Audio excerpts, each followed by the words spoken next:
In the name of Amen, the supreme and all-powerful God, the one and only true God, in Amen we think, in Amen we trust, and in Amen we will continue forward forever. This is �49ʟᴅ, the talk show host on Intellect Radio, and today's date is December 22nd, 2016, on a Thursday evening. Tonight we will be discussing the topic on Amen, the Lord Amen's judgment on generational curses. This is a 45-minute talk show, and we will be giving an overview of the topic on tonight, and then we will open up the lines for questions, comments, concerns, or any suggestions. So we're going to begin with, for those who are listening, with what is and what's not a generational curse. So the first thing I wanted to just put out there, a generational curse, in my opinion, and from what I've concluded, is meant to keep a generation beguiled, captivated, and non-evolved mentally. And I'm going to explain that throughout the broadcast of what I mean by that. And I will also give an example of a chain of a generational curse within a family unit, so it will get a little personal. So the first things that I wanted to talk about is what is not. A generational curse is not a hex in terms of someone practicing voodoo or occult or anything to inflict harm or torment on a person. It is not that. It is not about casting spells like black magic or white magic. It has nothing to do with that, or any type of ritual, whereas people practice of seance. Seance is basically when people trying to make contact with the dead. Has nothing to do with that. Neither is it just a religious term used in the religious community as a label to define a person's condition. So it's not just that. It's more of an actual, term that's being used and happening even as we speak. So what a generational curse is it prevents an evolved and supreme generation. So it prevents a generation of people from evolving into greater versions of themselves. Also, when you are a believer of the past or present, that can be a form of a generational curse. Being believers of history and hope is another one, and then being willfully, blinded by certain, aspects of life and things like that. And I will explain it in detail. And then being like a habitual curse keeper of lies. So the reason why I explained that you have believers of the past and present is because whatever happened in your past and whatever you're doing right now is not basically changing whatever has happened in the past, because it's like the past already had happened and you're in the present and you believe in what's in the past, but how do you make it relevant to today and your future? So if you're just believers of just the past and the present and you're not doing anything, that can be a form of being, beguiled, and it's a generational curse. And then when you're just believers of history and, just keeping hope as a result of that, I give a prime example, and I will explain it later. You have this thing coming out with Black Lives Matter is a prime example of that. A lot of people are getting their emotions tied up into this movement, and I don't think a lot of people are thinking from a practical and logical perspective of this movement. And when I talked about being willfully blinded, is a generational curse as well too, because let's say you see something happening, you see something wrong going on, but you choose to, put a blind eye to it. That's a form of generational curse as well too, because you're not bringing to light, what you have witnessed or seen. So that's another, example of what I explained about generational curse and what it is. And then being a habitual curse keeper of lies, or just, in general. Just like how you can have a habitual liar, where a person just lie after one lie after another. It's the same way of being a habitual curse keeper. If you're a believer and you just believe in things, you can still be carrying on that curse that's meant to keep you non-evolved as a, as a person and as a whole. So I wanted to shed more light of a generational curse, more of a from a psychological and somewhat of a physical perspective. So for my listeners, I just wanted you to just stay with me for a little bit and, just put yourself in a position of being the bad guy, just, just temporarily. So a chain of generational curse would be, I use this as an example. Let's say you have your great-grandparent, and then you have your grandparent, and then you have your parents, and then you have you. And then let's say you have an extended relative. So you have to, just look at that whole map out. Now, let's say your great-grandparent, and this is just from a psychological perspective of a mental, like a mental generational curse. And it has nothing to really do with, just, not the hereditary, part of it in terms of, having a hereditary disease or anything like that. I'm just talking about the psychological aspect of a generational curse. So I just wanted to make that clear. So let's say your great-grandparent is a pedophile, alcoholic, or just mentally ill, and it could just be all three, right? And let's say your great-grandparents had, molested your grandparents, meaning their children. And let's say your grandparents became a victim of molestation and rape from your great-grandparents. So that whole stigma of, a generational curse has started from, the great-grandparent being a pedophile, then, a grandparent being, being victim, and being a victim and being molested and raped and abused. And then let's say your grandparents have your parent.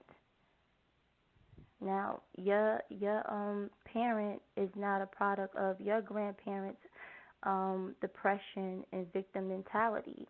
So they may not have been physically molested or, raped or anything like that, but they are carrying on the stigma of what your grandparents may have been, had experienced. So now when the aspect of a generational curse moving along, let's say you, meaning you, like I said, you have to temporarily just put yourself in the bad guy's position. Now you, on the other hand, let's say you have tendencies of being a pedophile, or you have unnatural desires, or you just have a perverted mentality and you don't understand why you have these types of mentalities, this mentality or these types of feelings and things like that. And then let's say as a result, you act on impulse and experience, and then you try that out on an extended relative. An extended relative could be your sister or your brother, your niece or your nephew, or anybody other than, a relative, but you victimize another person, and you may feel a guilt and remorse for it because you didn't really understand the context of you doing it and why you was doing it, but you did it because of impulse or because of your desire, having these unnatural desires. So now you go from the parent being victimized, and then you, let's say you picking back up what the great-grandparent had was doing and what your great-grandparent had did to your grandparents. So you picking back up those tendencies and back that curse again. So now, let's say your extended relative, the whole cycle starts to repeat itself again, whereas the extended relative now feel what your great-grandparent experienced, in terms of being victimized, molested, or raped because of you continuing that curse. So now, as a result, your extended relatives may become sexual promiscuous, or have a low self-esteem, or be confused about their sexuality, or become an alcoholic. And this is the stigma that's keep moving along, and in that bloodline. So now let's say Amin's judgment might be, when that extended relative might have a child, it may be death, and that could be Amin's judgment. And his Amin's judgment comes by death, a sacrifice, or suffering, or just being a bright thinker, whereas you can reverse a generational curse. So usually Amin will end a degenerate bloodline like that from extending because of the mentality and the activities that the person chooses to participate in.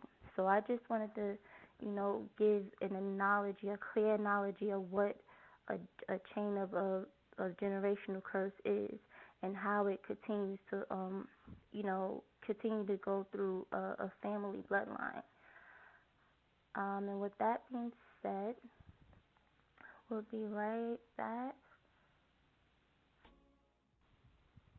Okay, now a generational curse can be anything. I just used the previous thing that I explained about as an example, the scenario. I just used that as just a vivid example for those who don't know what a generational curse is, and just introducing it from a psychological perspective of it. So now I'm just going to go into what the relative part of it will be in terms of a generational curse. Again, it could be you having a slave mentality, having an inferior or superior complex, and that can be a form of a generational curse because you locked into one type of mind frame, and it's like you going back and forth between the two of being inferior and superior, and that's just your mindset. Everything is affected by that inferior and superior complex. So just having a slave mentality is one, as I said. Another one can be being mentally ill. Sometimes, in most cases, that can be hereditary. When a person is mentally ill in terms of having forms of depression or being bipolar or schizophrenia. These are mental conditions that can be hereditary. And also, I wanted to put out there that this is also forms of Amin's judgment upon, people's mental and, the things that have been, done in their life and done in the past. So another thing being is you being plagued with sickness. Let's say you have HIV, or you have AIDS, or you just have a STD, and it could be herpes or something like that, and you're plagued with this sickness because of, let's say, you did drugs with somebody and you used the same needle and you contracted HIV, or you were sexually, active or promiscuous with someone and you contracted this disease. So you plagued with that sickness, and that can be a form of punishment from Amin. Another thing being is bad habits. I've always, mentioned that in my previous, broadcast before, bad habits. Like, let's say you were alcoholic or you were drug addict. Alcoholic, that's a bad habit because it's a generational curse as well too, to whereas that you taking in toxins in your body when you drink alcohol, and that eventually your body's going to deteriorate. So that's you going against the evolution of yourself. You may think that, a little bit of alcohol ain't nothing, it passed through my system and things like that. But at the end of the day, is deteriorating your body and is not helping you to evolve into a greater person. It's just something to be mindful of. And usually somewhere down the line, let's say you just constantly keep drinking, Amin's punishment going to come upon you. You might have contract liver disease as a result of drinking alcohol all the time. And then let's say you a drug addict. A drug addict could be anybody from using cocaine, meth, heroin, or you just being a weed smoker, or you just a chain smoker where you gotta keep smoking cigarettes back to back, back to back. That's a form of addiction. That's another form of you going against the evolution of yourself because you're not progressing, you digressing, and you're not evolving. Some people say, oh, they use it as a stress relief. That's not a way to relieve stress. If anything, it's going to put more stress on you, your mental, and your body as well too, and is not going to alleviate, the situation or problem at hand that you have to deal with in reality. So that's what the aspect of a generational curse in terms of having a bad habit and things like that. Another thing, and a very peculiar one, is being a transgender. Now, this is no disrespect to the gay community or anything like that, but that can also be a form of a generational curse, and I'll explain why. The reason why I say that is because you might have people born as a hermaphrodite, and a hermaphrodite is someone who's born with, two sexes, and usually their parents will have to decide, which, sex would that child be. So then let's say your parents make the wrong decision in you being a male or female, and let's say you are a female, but you have a lot of testosterone in you, and you feel more like a guy than you do a woman, and that can you plagued with that identity crisis because now you are attracted to the same species of people, meaning the same sex, and people might think accuse you of being a lesbian or gay and this, that, third, but this is what you feel on the inside. So that can be a form of a generational curse as well too when things like that happen. And it has nothing to do with people preferably being a homosexual or just confused about their sexuality and things that they want to do. I'm just putting out there that usually transgender people try to accommodate their suffering by changing their gender and trying to make things right in terms of trying to alleviate that curse and what they feeling or that suffering that is usually Amin's judgment upon the person. So those are the things that I wanted to talk about that can be relatively generational curses. As I said, it can be from your person having a slave mentality, meaning an inferior or superior complex, or just being mentally ill. And, you could be depressed, have bipolar, schizophrenia, or anything, things like that, or just being plagued with a sickness like HIV or AIDS, or having a bad habit and things like that. So those are the things that I just, touched on of what, a relative generational curse is. So with that being said, we'll be right back. Okay, so earlier I said I was going to explain what a habitual curse keeper can be, and it's usually a believer. So it's someone that passed on the ideology of something that is not really relative to the present, whether it be done consciously or unconsciously. It's all based off of the degree of their beliefs, their emotions, or their experience. So usually I wanted to use Black Lives Matter as an example. When you hear that terminology, Black Lives Matter, you have to wonder like to who and to what. I understand some people might feel okay, to the so-called black race because of a chain of events happening in terms of police brutality, racism, and gentrification and things like that. That's all understandable. That you have a group of people coming together in a group catered to the right and catered to right and wrong reasons, but not as a collective people striving to change anything, to actually change anything. So you have people going out for Black Lives That Matter, but really it's a system that's designed against the so-called black race, but you keep fighting or wanting to go for equality and justice. But at the end of the day, you fail, some, so-called black race fail to realize, certain aspects of the battles that they go in. So one of my things is that fighting because you have a battle to win will do more harm and destroy. So in other words, you see um, someone from your race get shot down or someone get killed or something like that.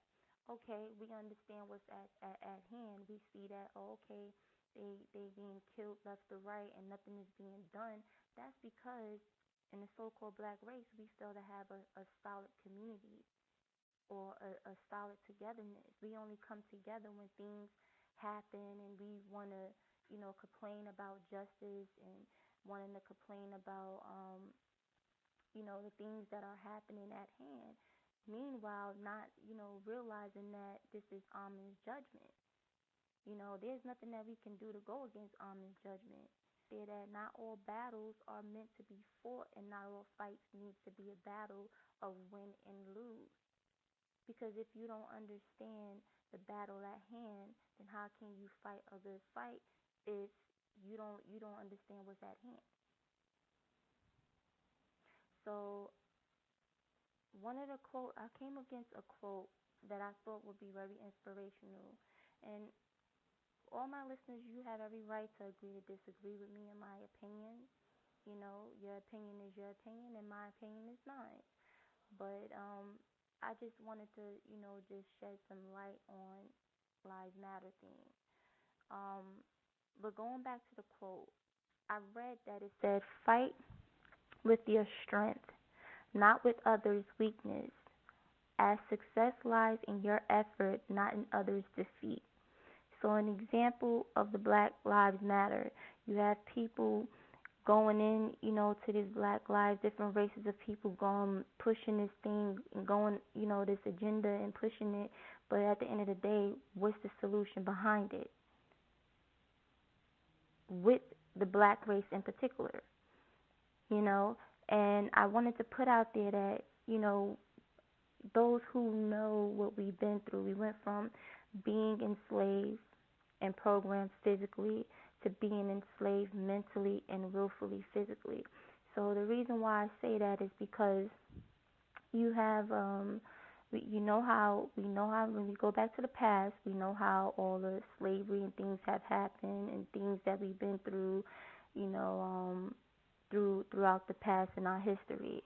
But now the thing about it is that we going from being, programmed and, and taken against our will, from then to being manipulated mentally. So I just wanted to put that out there as well too, because you have to understand the problem, the real problem at hand with a race of people, and the Black race in particular. That's one of the problems at hand. And then also we went from being enslaved and robbed of hard labor to being robbed of our souls and our identity blindly and sometimes, willfully, I say. And the reason why I say, because we know that back in slavery that we had to have hard labor. We worked, we was whipped, and all types of things in the past our ancestors went through. But then now we're going to a paradigm where the white man don't have to have us in shackles physically, but he has us in shackles mentally, and we have to break that problem first before we can move and go forward in anything. So that's the real problem that's at hand, and the Black race failed to see that, while the ones that are conscious, they realize what's going on, but a lot of times they don't know what to do next but to keep hope alive. And I say hope is like, okay, you are hoping for the best but preparing for the worst. That's like you accepting a failure, and that's like a hit and miss as well too, if you just keeping hope alive. So-called Black people are soulful people. Y'all supposed to have that fire in y'all chest, whereas y'all make things happen and y'all do things. So the bright people, for example, we don't keep hope alive. We move into the next and take back what's rightfully ours mentally, not physically. And I say that in terms of our senses, because you have sense associated with nonsense and common sense, and then you have chosen sense and a collective sense, and that's what we're taking back in terms of our mental and breaking the mental chain on our minds. So my whole thing is what's next is mentellect. Mentellect is what's next. Change our minds, followed by action. Change our life, followed by action. Change our future, followed by one vision, and move forward. Move forward. That's the whole, that's one solution, and moving forward from breaking a mental bondage like that is a generational curse on the so-called black race. And with that being said, I'm going to play a little music.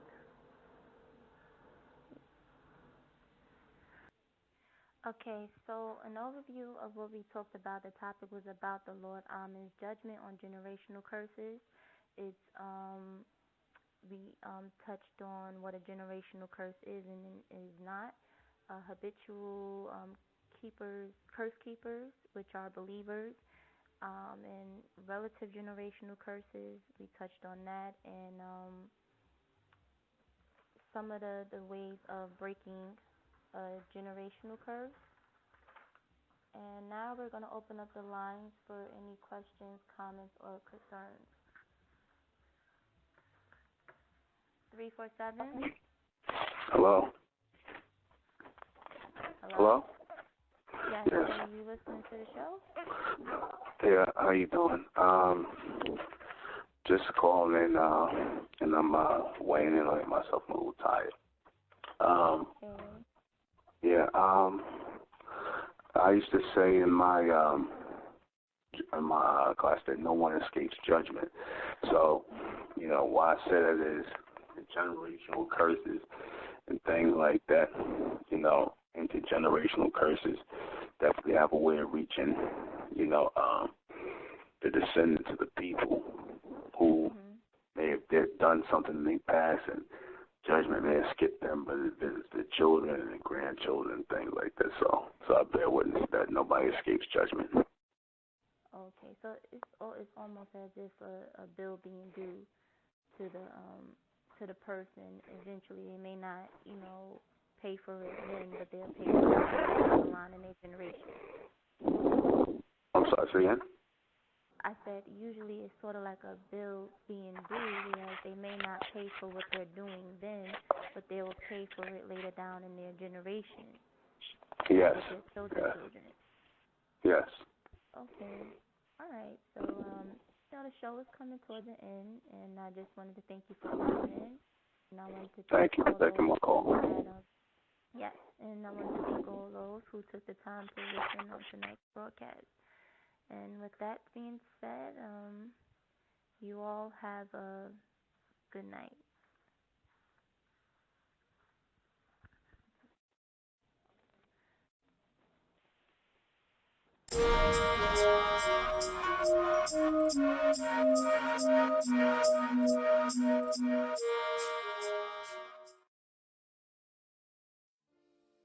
It's the Republic of Mentellect, rising out the black race to the white race, out the black race to the white race. It's the Republic of Mentellect, black race to the white race. If it's hell, then it's hell us. They tried everything just to spell us. Fed us religion, gave us fake gods. Through all of that, we beat the odds. Now we coming together under one flag. Colors red, gold and blue. Superman, Superwoman, that's me and you. The infinite capabilities that